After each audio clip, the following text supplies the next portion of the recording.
Police emergency. Hiya, I'm phoning from Budget Skip Services. We've received a load of waste in, and there was a freezer as part of the load. It looks like there's a decomposed body inside. Someone's died and the body has been concealed. Who would do that? Why? A search of the skipyard records shows that the freezer was dropped off by a council removal team. Obviously, the freezer had defrosted. The body had been removed, so all that is left is a putrefied body, which would indicate that it's been there for some time. Any sort of evidence that's there, you don't want to miss it. You want to get everything that you can to get justice for the person. Detectives have been trying to track down the last resident of the flat, where the freezer was removed from. They're the ones that own the property. The tenancy was in the name of John Wainwright. Yeah. He was the sole occupant, although it does say that he'd be living at the address with Damien, his son. A search of police records reveals that officers attended the flat 9 months ago, after reports of a disturbance. Damien opened the door. Hello, sir. I want to go through the body cam just to get an idea of how he reacted towards officers. Can we come in and have a chat instead of talking out here? Because we're going to have to come in. You don't have to come in, actually.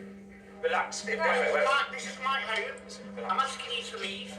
I am asking you to leave. Relax. He's worried about, God, if they start looking around this flat, I'm in a lot of trouble. Yeah. It's Brandon from Pear Tree. Just to let you know, we've got one en route from Royal Derby on suspicion of murder.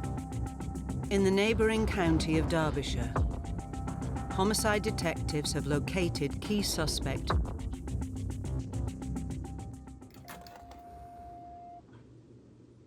Right then, Damien, before we commence with the interview, is there anything you want to Yes, Damien's asked me to read a prepared statement.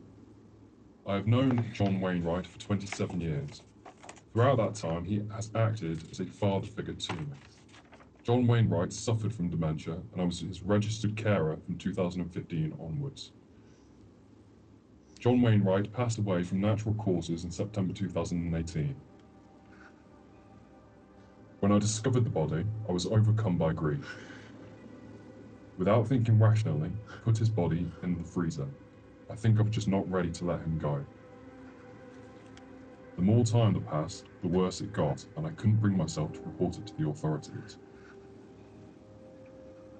I did not harm him in any way or play any role in causing his death.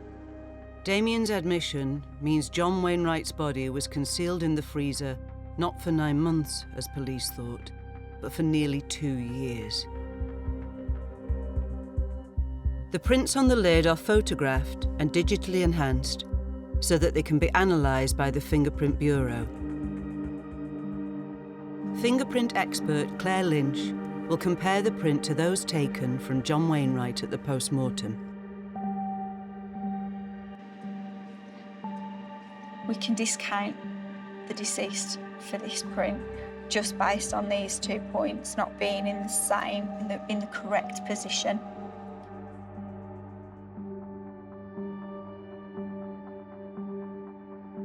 None of the fingerprints that we had on the inside of the freezer lid belonged to the deceased. We have to assume he was put into that freezer when he was dead. Detectives continuing to investigate Damien's relationship with John have now accessed details of John's finances. A lot of small transactions, £15, £20, etc. A great portion of these transactions have come from one of the newsagents just round the corner from where Damien would still have been living at that time. There's a total of over £17,000. Although Damien referred to his relationship with John as father and son, he didn't actually have any rights to John's money or any of his belongings. This is the computerised record for the purchase of the chest freezer. The freezer was ordered on the 25th of September. Alarmingly, that would coincide to when the Facebook entries are made, when Damien's saying that John's died. That freezer was purchased on the 25th of September.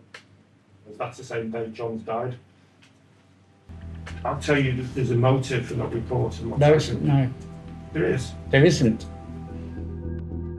Damien doesn't seem to have any job or income. He had a lifestyle with John. He had his carer's allowance, and he appears to have just continued in that.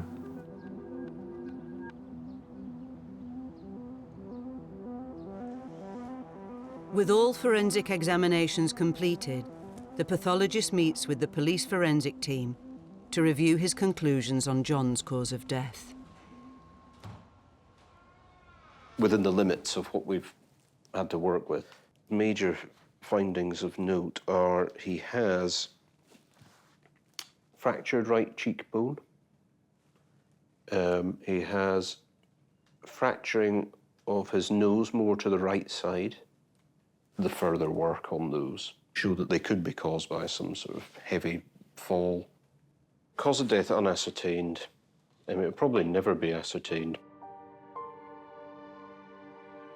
It is frustrating, but it's not always possible to say how that person has died.